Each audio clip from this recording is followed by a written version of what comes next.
Welcome to news అడ్డా. నేను శ్రీ సౌజన్య. ముందుగా headlines. Ramulamma silent, అసలు ఏమైంది? వాట్సాప్ యాప్ యూజర్లకు బిగ్ అలర్ట్. హైదరాబాద్ లో ఓటర్ల సంఖ్య తగ్గే ఛాన్స్. మోదీ లిస్ట్ లో బండి సేఫా అవుటా?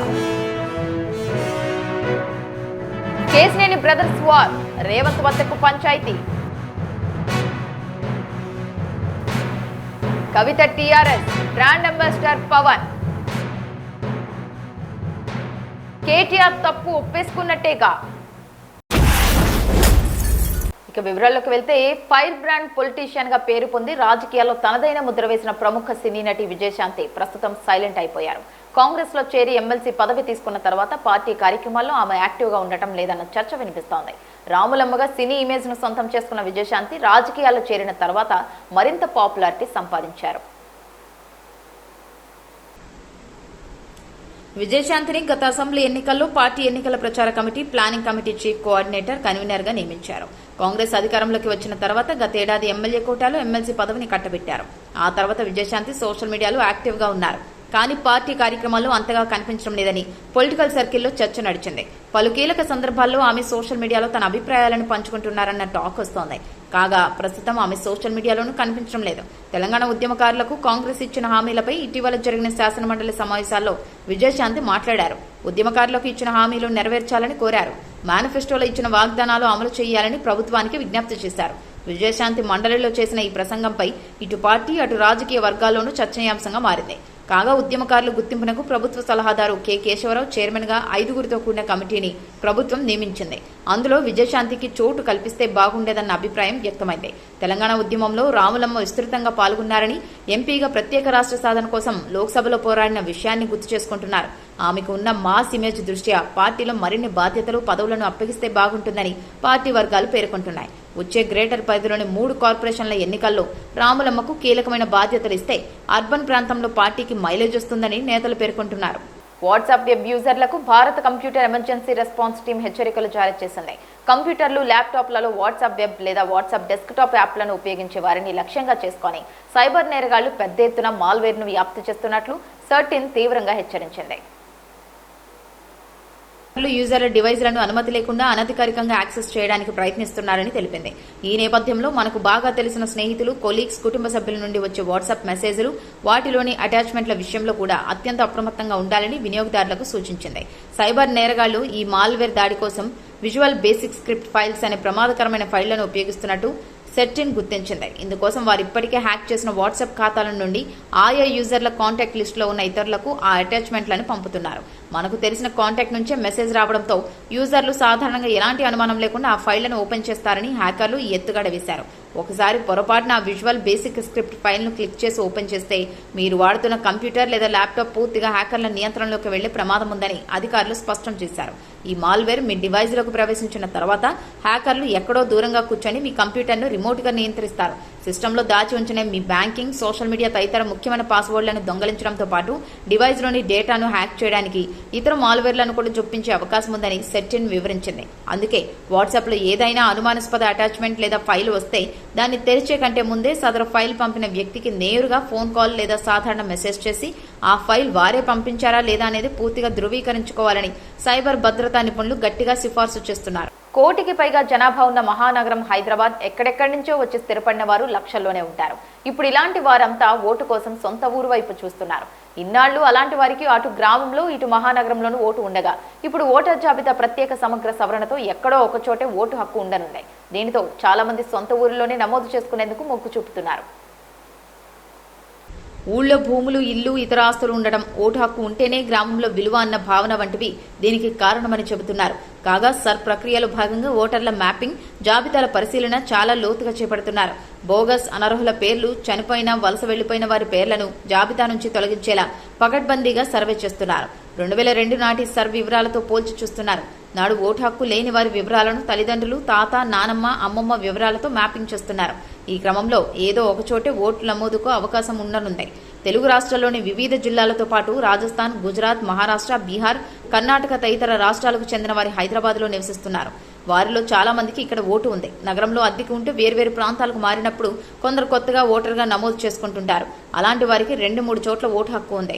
హైదరాబాద్ జిల్లాలో 47.36 లక్షల ఓట్లు, ఉమ్మడి రంగారెడ్డి జిల్లాలో 76.96 లక్షల ఓట్లు ఉండడానికి ఇది కారణమేనని అధికారులు చెబుతున్నారు. ఇలాంటి డూప్లికేట్ ఓట్లు తొలగిపోనున్నాయి. దానికి తోడు చాలా మంది సొంతూళ్లకే మొగ్గు చూపుతున్న నేపథ్యంలో హైదరాబాద్ పరిధిలో వారి ఓట్లను తొలగించే అవకాశం ఉంది. దీనితో నగరంలో ఓటర్ల సంఖ్య భారీగా తగ్గుతుందని అధికారులు అంచనా వేస్తున్నారు. కొన్ని నియోజకవర్గాల్లో అయితే ఏకంగా 30% ఓట్లు తగ్గవచ్చని అంటున్నారు. హైదరాబాద్లో ప్రభుత్వ విభాగాలు సర్ ప్రక్రియకు ముందు నిర్వహించిన సర్వేలో 46% ఓటర్ల వివరాలు మాత్రమే మ్యాపింగ్ జరిగాయి. బిఎల్ఓలు ప్రతి ఓటర్ వద్దకు వెళ్లకపోవడం, చనిపోయినా చిరునామా మారిన వారి ఓటు ఇప్పటికీ జాబితాలో ఉండడం, కొందరికి ఒకటి కంటే ఎక్కువ ఓట్లుండడమే ఇందుకు కారణమని తెలుస్తోంది. కేంద్ర మంత్రివర్గంలో త్వరలోనే భారీ మార్పులు చోటు చేసుకోబోతున్నాయనే వార్తలు దేశ రాజధాని ఢిల్లీ నుంచి గల్లీ దాకా తీవ్ర చర్చనీయాంశంగా మారాయి. ప్రధానమంత్రి నరేంద్ర మోదీ తన విదేశీ పర్యటన ముగించుకొని రాగానే కేంద్ర కేబినెట్ ప్రక్షాళనకు ముహూర్తం ఖరారైనట్లు రాజకీయ వర్గాల్లో గట్టి ప్రచారం సాగుతోంది. ఈ క్రమంలోనే ప్రధాని మోదీ ఇటీవల రాష్ట్రపతి ద్రౌపది ముర్మును కలిసి మంత్రుల తుది జాబితాను కూడా అందజేశారనే లీకులు రావడంతో అందరి కళ్లు ఇప్పుడు తెలుగు రాష్ట్రాల మంత్రులపైనే పడ్డాయి. ముఖ్యంగా తెలంగాణ ఫైర్ బ్రాండ్, కేంద్ర హోంశాఖ సహాయ మంత్రి బండి సంజయ్ కుమార్ పదవిపై వస్తున్న రూమర్లకు ఈ ప్రక్షాళనతో తెరవపడనుందా లేదా అనే ఉత్కంఠ నెలకొంది. గత కొద్ది రోజులుగా బండి సంజయ్ వ్యక్తిగత, కుటుంబ వ్యవహారాలకు సంబంధించిన కొన్ని వివాదాలు తెరపైకి రావడంతో ఆయనను మంత్రి పదవి నుంచి తప్పిస్తారనే ప్రచారం జోరుగా సాగింది. ప్రత్యర్థులు కూడా దీన్ని పెద్ద ఎత్తున అస్త్రంగా మార్చుకున్నారు. అయితే తాజాగా అందుతున్న సమాచారం ప్రకారం బండి సంజయ్ కుర్చీకి ఎలాంటి డోకా లేదని తెలుస్తోంది. తెలంగాణలో భారతీయ జనతా పార్టీ బలోపేతానికి ఆయన చేసిన పోరాటాలు, పార్టీ పట్ల ఆయనకున్న నిబద్ధతను అధిష్టానం గుర్తించిందని, వ్యక్తిగత వివాదాలను పార్టీకి ముడిపెట్టే ప్రసక్తే లేదని బీజేపీ పెద్దలు స్పష్టం చేస్తున్నారు. దీంతో బండి సంజయ్ స్థానం పూర్తిగా సురక్షితమేనని, ఆయన పీఠం కదిలే ఛాన్స్ లేదని టాక్ నడుస్తోంది. అయితే బండి సంజయ్ పదవి సేఫ్ అయినప్పటికీ తెలుగు రాష్ట్రాలకు చెందిన మిగిలిన 4 కేంద్ర మంత్రుల శాఖల్లో మాత్రం మోదీ మార్పులు చేయబోతున్నట్లు తెలుస్తోంది. ప్రస్తుత పౌర విమానయాన శాఖ చూస్తున్న కింజారపు రామ్మోహన్ నాయుడును పర్యాటక శాఖకు, గనుల శాఖ మంత్రిగా ఉన్న కిషన్ రెడ్డిని పట్టణాభివృద్ధి శాఖకు మార్చే యోచనలు అధిష్టానం ఉన్నట్లు సమాచారం. అలాగే ఏపీకి చెందిన కేంద్ర సహాయ మంత్రులు పెమ్మసాని చంద్రశేఖర్, శ్రీనివాస్ వర్మల శాఖలు కూడా మారనున్నాయని, పెమ్మసానికి హోంశాఖ పరిధిలోకి తీసుకొచ్చే అవకాశాలున్నాయని ఢిల్లీ వర్గాలు గుసగుసలాడుకుంటున్నాయి. మొత్తానికి ఎవరిని కేబినెట్ నుంచి తొలగించకపోయినా త్వరలో జరగబోయే ఈ మార్పుల చేర్పుల వ్యవహారం పొలిటికల్ సర్కిల్స్ లో తీవ్ర ఆసక్తిని రేపుతోంది. తెలుగు రాష్ట్రాల రాజకీయాల్లో విజయవాడ కేశినేని బ్రదర్స్ వివాదం మరోసారి పీక్స్ కు చేరింది. నిన్నటి వరకు కేవలం బెజవాడ పాలిటిక్స్ కే పరిమితమైన అన్నదమ్ముల సవాల్ ఇప్పుడు ఏకంగా హైదరాబాద్ వేదికగా తెలంగాణ ముఖ్యమంత్రి రేవంత్ రెడ్డి వద్దకు చేరింది. ప్రస్తుతం Vijayawada TDP MP Kesineni Sivanath target గా ఆయన సొంత అన్న, మాజీ ఎంపీ కేశినేని నాని విసిరిన భూబాణం ఇప్పుడు ఇరు రాష్ట్రాల్లో పెను సంచలనం సృష్టిస్తోంది. తెలంగాణ రాజధాని నగర శివార్లలోని వేల కోట్ల రూపాయల విలువైన ప్రభుత్వ భూమిని కబ్జా చేసేందుకు తన తమ్ముడు చిన్ని ప్రయత్నిస్తున్నారు అంటూ నాని నేరుగా సీఎం రేవంత్ కే లేఖ రాయడం పొలిటికల్ సర్కిల్స్ ను షేక్ చేస్తోంది. హైదరాబాద్ లోని ప్రగతి నగర్, శంషీగూడ పరిధిలో తెలంగాణ పారిశ్రామిక మౌలిక సదుపాయాల సంస్థకు చెందిన 112 ఎకరాల ప్రభుత్వ భూమి ఉంది. ఐటీ పార్కు కోసం కేటాయించిన ఈ సెక్టార్పై కొంతకాలంగా ల్యాండ్ మాఫియా కన్నుపడింది అనేది తాజా ఆరోపణ. అయితే ఈ వ్యవహారంలో ఎంపీ కేశినేని చిన్ని, ఆయనకు బినామీగా ఉన్న మెసర్స్ ఎక్సెల్లా ప్రాపర్టీస్ అనే సంస్థ కీలకంగా వ్యవహరిస్తున్నాయని కేశినేని నాని బాంబు పేర్చారు. ఇప్పటికే ఈ భూమిపై ఈడీ జప్తు ఆర్డర్లు, నేషనల్ కంపెనీ లా ట్రిబ్యునల్ ఆంక్షలు అమల్లో ఉన్నప్పటికీ వాటన్నిటిని తొక్కిపెట్టి మోసపూరితంగా ఆక్రమణించేందుకు ప్రయత్నిస్తున్నారు అనేది నాని ఆరోపణల సారాంశం. కలెక్టర్ ఇచ్చిన అఫిడవిట్ ప్రకారం సదరు వివాదాస్పద భూమిలో ప్రైవేట్ వ్యక్తులకు ఎలాంటి హక్కులు లేవని స్పష్టంగా ఉందని నాని గుర్తు చేశారు. కానీ కోర్టులను పక్కదోవ పట్టిస్తూ సుప్రీంకోర్టులో ఒక ఫేక్ రాజీ ఒప్పందాన్ని సృష్టించి రాత్రికి రాత్రే అక్కడ అక్రమ నిర్మాణాలు సైతం మొదలుపెట్టారని ఆయన ఆగ్రహం వ్యక్తం చేశారు. ప్రభుత్వ ఆస్తులను లూటీ చేసేందుకు ఇంతటి సాహసానికి ఒడిగట్టిన వారి వెనుక ఉన్న శక్తులెవరో తేలాల్సి ఉందంటూ తెలంగాణ ప్రభుత్వానికి రాసిన లేఖలో నాని నిలదీశారు. ఇక ఈ ల్యాండ్ స్కామ్ ను అడ్డుకునేందుకు తెలంగాణ ప్రభుత్వం వెంటనే లీగల్ యాక్షన్ తీసుకోవాలని కేశినేని నాని విజ్ఞప్తి చేశారు. ముఖ్యంగా అక్రమ కట్టడాలపై ఉక్కుపాదం మోపుతున్న హైడ్రా యంత్రాంగాన్ని ఈ వ్యవహారంలో రంగంలోకి దించాలని కోరడం ఇప్పుడు హాట్ టాపిక్ గా మారింది. తక్షణమే అక్కడ జరుగుతున్న నిర్మాణాలను కూల్చేసి టీడీపీ ఎంపీ కేశినేని చిన్నితో పాటు ఆయన బినామీలపై ఎఫ్ఐఆర్ నమోదు చేయాలని డిమాండ్ చేశారు. ఏపీకి చెందిన అధికార పార్టీ ఎంపీపై పక్క రాష్ట్ర మాజీ ఎంపీ చేసిన ఈ ల్యాండ్ కంప్లైంట్ ఇప్పుడు సీఎం రేవంత్ రెడ్డి కోర్టులో ఉంది. మరి ఈ బెజవాడ బ్రదర్స్ పంచాయతీపై తెలంగాణ సీఎం ఎలా స్పందిస్తారో, హైడ్రా యాక్షన్ ఉంటుందో లేదో చూడాలి. తెలంగాణ రాజకీయాల్లోకి వచ్చి కొత్త పార్టీ తెలంగాణ రక్షణ సేనను ప్రజల్లోకి తీసుకువెళ్లడానికి అధ్యక్షురాలు కవిత పూర్తిగా పవన్ కళ్యాణ్పై ఆధారపడుతున్నారు. ఏ రాజకీయ పార్టీ అయినా ప్రజా సమస్యలు, సిద్ధాంతాలు, పాలకుల వైఫల్యాలను ఎండగడుతూ ప్రజల్లోకి వెళ్తుంది. కానీ కవిత నేతృత్వంలోని ఈ సేన మాత్రం నిర్దిష్టమైన తెలంగాణ ఎజెండా కంటే ఆంధ్రప్రదేశ్ డిప్యూటీ సీఎం, జనసేన అధినేత పవన్ కళ్యాణ్ను వ్యక్తిగతంగా లక్ష్యంగా చేసుకోవడానికి ప్రాధాన్యత ఇస్తున్నట్లు కనిపిస్తోంది. ఈ వైఖరి చూస్తుంటే ఆమె రాజకీయాలను వ్యక్తిగత శత్రుత్వాలు, పగ తీర్చుకునే వేదికగా వాడుకుంటున్నారు. పవన్ కళ్యాణ్తో కవితకు ఏమైనా వ్యక్తిగత విభేదాలు లేదా పంచాయతీలు ఉంటే వాటిని వ్యక్తిగత వేదికలపై తేల్చుకోవాలి, కానీ దానికోసం ఒక రాజకీయ పార్టీని స్థాపించాల్సిన అవసరం లేదు. ప్రస్తుతం తెలంగాణ రాజకీయ క్షేత్రంలో ఈ పార్టీ ఉనికిని లేదా గుర్తింపును ప్రజలు పెద్దగా పట్టించుకోవడం లేదు. ఎన్నికల సంఘం నుంచి ఈ పార్టీకి కనీస ప్రాథమిక గుర్తింపు వస్తుందో లేదో కూడా చెప్పలేని పరిస్థితి ఉంది. ఇలాంటి తరుణంలో పవన్ కళ్యాణ్ వంటి ఒక భారీ మాస్ ఫాలోయింగ్ ఉన్న నాయకుడిని టార్గెట్ చేయడం ద్వారా కనీసం సోషల్ మీడియాలోనైనా కాస్త అటెన్షన్, పబ్లిసిటీ దక్కుతుందనే వ్యూహంతోనే ఆమె ముందుకు సాగుతున్నట్లు అర్థమవుతోంది. అయితే ఈ తరహా షార్ట్ కట్ రాజకీయాలు ఆమె పార్టీ ఆశయాలను, అసలు లక్ష్యాలను పూర్తిగా దెబ్బతీస్తాయి. తెలంగాణ ప్రాంతీయ సెంటిమెంట్ను అడ్డుపెట్టుకుని దానికి పవన్ కళ్యాణ్ పేరును ముడిపెట్టి ప్రజలను రెచ్చగొట్టాలని చూడటం అత్యంత అమాయకమైన రాజకీయ వ్యూహం అవుతుంది. తెలంగాణ సమాజం రాజకీయంగా ఎంతో చైతన్యవంతమైనదే. ఏది నిజమైన సమస్య, ఏది వ్యక్తిగత కక్ష అనేది ప్రజలు సులభంగానే గుర్తించగలరు.